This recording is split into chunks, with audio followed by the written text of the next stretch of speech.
Welcome back to the deep dive. Today we're getting into something that's, well, it's one of the greatest paradoxes in fitness history, and frankly, it's incredibly inspiring. I mean, think about the images that define physical perfection. A discus thrower. Right, or the Venus de Milo. They're all ancient Greek statues. But here's the thing that always gets me. They built these bodies before gyms, before metal barbells, before any kind of supplements. None of it. So the big question for our deep dive is how? How did the ancient Greeks achieve this level of physical mastery that artists still reference today using, what? Just dirt, stones, and sand. Mm-hmm. We've been just immersed in the sources, exploring their philosophy, their actual training methods, and some of their often overlooked recovery secrets. And our mission today is really to unpack all of that, to get into that ancient approach, see why it worked so well, and then pull out some actionable lessons for you. And the big idea, the thing we found right at the top, is that their secret wasn't in their tools at all. It was entirely in their philosophy. So you're saying their strength wasn't just physical? Not even close. To them, strength was fundamentally linked to moral and intellectual excellence. Their training, it wasn't a hobby, it was preparation. Preparation for what? For life, for war, for governing, for philosophy. They weren't just chasing aesthetics. They were pursuing this concept they called arete. Arete. Yeah, which roughly translates to excellence in all things, a completely holistic commitment. Okay, so let's unpack that, this holistic idea. And let's start with the place where it all happened, the gymnasium. When we hear that word, we picture machines and mirrors, maybe some loud music. But the ancient version it was something else entirely. Oh, a world away. A complete world away from a modern commercial gym. The ancient gymnasium was part of civic life. It was a training ground, yes, but it was also a school. The school. A school, a library, a social hub. It's where citizens gathered to train their bodies, sure, but also to educate their minds right alongside it. And there's a fascinating bit of language here that really sets the scene, doesn't it? The word gymnasium itself. That's a key piece of the puzzle. The word gymnasium, it actually derives from the Greek word gymnos. Which means naked, right? Exactly. Naked. Yeah. All the training was done in the nude. Now, today, we might see that through a lens of, vanity or something. Exhibitionism. Right. But the sources show a profoundly different motivation. It was a tribute. A tribute? Yes. They saw the body as this sacred vessel of discipline and beauty. So training naked was a way of honoring that form, of stripping away all the distractions and dedicating that physical effort directly to the gods. It was a spiritual duty. And that duty for a male citizen was absolutely non-negotiable. I think we forget that the Greek world was in a state of near constant warfare. All the time. Which meant every single citizen had to be fit enough to be called to arms at a moment's notice. Absolutely. Training was it was pure functional prep for survival. Yeah. We're talking about being able to sprint in heavy bronze armor. The power you'd need to wrestle an enemy to the ground. Or just the sheer miserable endurance it took to row a massive warship for 8 hours straight across the Aegean. So every athletic thing they did, running, throwing, grappling, it was all mirroring a vital military skill. Which brings us right back to arete, the idea that excellence can't be divided. It does. You see this incredible integration. I mean, men would be wrestling or lifting in the morning, and then right there in the same place, they'd be studying geometry or debating ethics between sessions. So a balanced man was literally a philosopher and a warrior. That was the ideal. And man who wasn't trained in the gymnasium was seen as, well, unbalanced, incomplete. They truly believed the body was the servant of the mind, and you had to train both equally to be a whole citizen. And that philosophy is basically the origin of the Olympics. It is. The Olympic Games were born directly from that warrior ethos. A victory didn't just bring you personal fame, it brought immense glory and prestige to your entire city-state. Okay, so we get the philosophy. But if they're not using machines, if they're not tracking progressive overload on a barbell, how did that theory, how did it translate into an actual workout? What was the blueprint? Their training was organized around movement, not muscles. They just rejected the idea of isolation. They didn't have a chest day or a leg day. No 5-day split. No. Yeah. Every session was full body, compound, and totally functional. And when you look at how they started their day, it's something that feels really familiar, even now. That morning routine. It always began with structured bodyweight movements, what we now call calisthenics. Push-ups, squats. Push-ups, all kinds of squats, lunges, dips, even advanced stuff like handstands. And the name itself tells you everything about their goal. It's a great piece of etymology. It really is. Yeah. The word calisthenics comes from the Greek words kalos, meaning beautiful, and stenos, meaning strength. Beautiful story. Beautiful strength. They were focused on gaining control and grace over their own body before they even thought about mastering an external weight. It was all about building that kinetic chain. A foundation of coordination. And from there, they went dynamic. They were known for explosive power. Exactly. The next phase was dynamic drills. Dedicated sprinting, lots of jumping and bounding exercises, sometimes with weighted boots on to make it harder. So they did use weights. Oh, absolutely. They definitely incorporated resistance, just with very different tools than we use. The halters are so interesting. Tell us about those.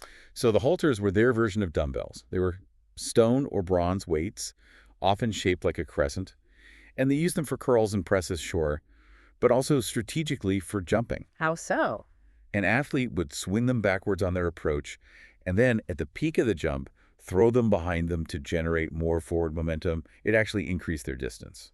And if you've ever done a modern farmer's carry, where you carry heavy, awkward objects for distance, that comes straight from this ancient practice. It trains your grip and core in a way a machine just can't. And for just raw power, they used massive, unbalanced stones. This isn't a myth. We have the actual stones that they found in Olympia.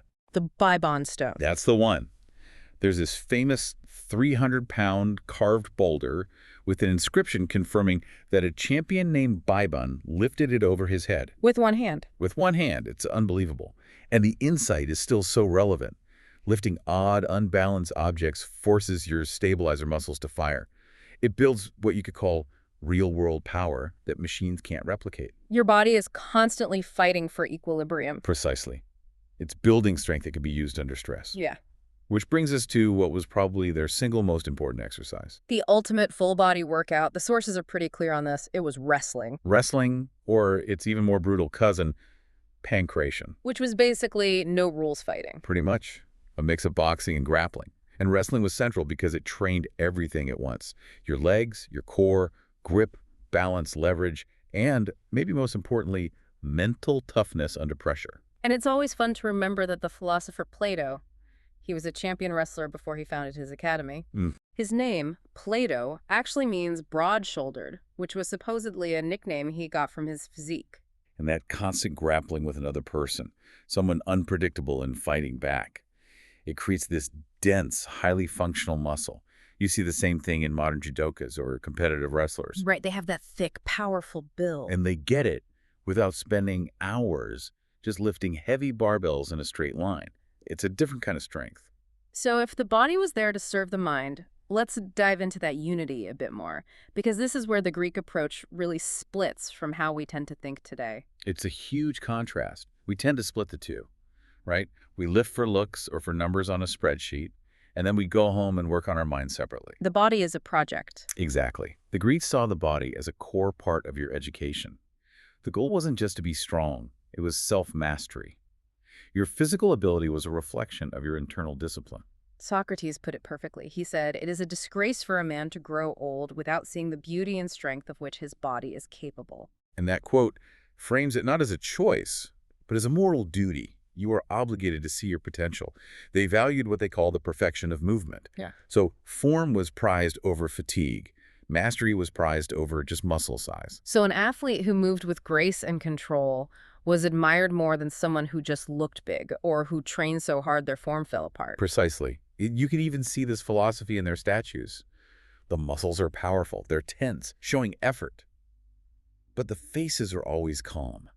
There's a serenity in the effort. They achieved what you could call composed power. And what's so wild is that modern science is basically just catching up and confirming what they knew intuitively.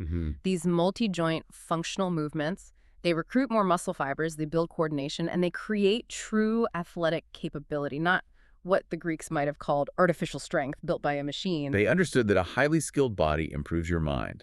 The discipline it takes to master a wrestling move is the same discipline you need to master a complex ethical argument.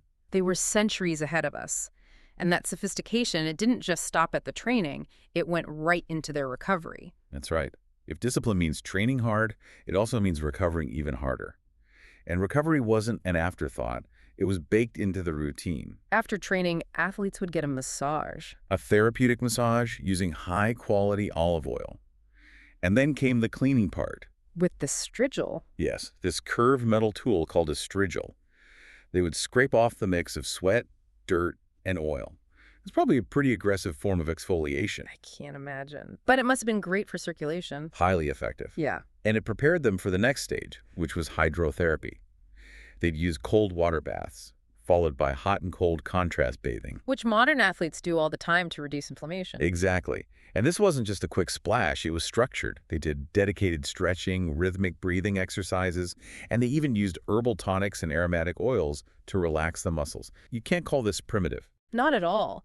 And their diet was the same. Simple, powerful, balanced. They trusted their intuition over counting every calorie. And their staples sound amazing, even by today's standards.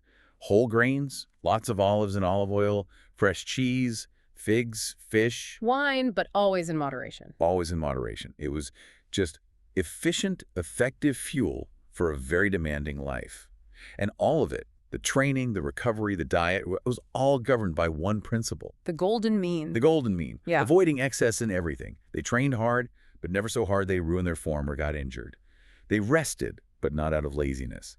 Everything was about harmony. Harmony between strength and grace, effort and recovery. It feels like consistency was more important to them than obsession. And that discipline, that consistency over a whole lifetime. Yeah. That might be the hardest lesson for us to learn today. Okay, that was a huge deep dive. We went from the philosophy of Arete all the way down to the mechanics of the halteras and the strigil. So for everyone listening who wants to apply this right now, we need to distill it. What are the 5 core lessons the Greeks left us? Okay, we've broken it down into 5 key principles that really challenge our modern ideas about fitness. Number 1, your body is the machine. You just don't need fancy, complex equipment to build real transferable strength. Master calisthenics, carry heavy things, sprint, and grapple. Number 2, train movement, not muscles. They built those athletic, coordinated bodies because they focused on holistic training. They rejected isolation work. Number 3, recovery is part of training. It needs dedication. You have to recover as hard, if not harder, than you train. The massage, the stretching, that was all a non-negotiable part of the routine. Number 4, discipline beats complexity. They didn't chase fads or change their program every week. They mastered the fundamentals over a lifetime. That long-term focus is what creates profound results. And finally, number 5. This is the one that holds it all together. The mind and body are one. Strength is self-mastery. A body built just for show, without that mental focus and discipline, would have been seen as incomplete. That is a perfect summary. The essence of their strength was composed power. It was built through balance, patience, and unwavering intent. Their secret wasn't the gear, it was their mindset. So the next time you do a perfect push-up, or you carry something heavy and awkward, or you really take time to stretch, you are echoing the movements of the most admired bodies in history. You're tapping into the same foundations of excellence they established. So we'll leave you with a final thought to mull over. If the strongest, most balanced, and most admired physiques ever were built without any of the high-tech, expensive facilities we depend on today, what does that suggest about where you should be focusing your energy and attention? Training isn't just about chasing aesthetics or numbers. It's about cultivating power, precision, and purpose. Which of those 3 is currently missing from your pursuit of excellence?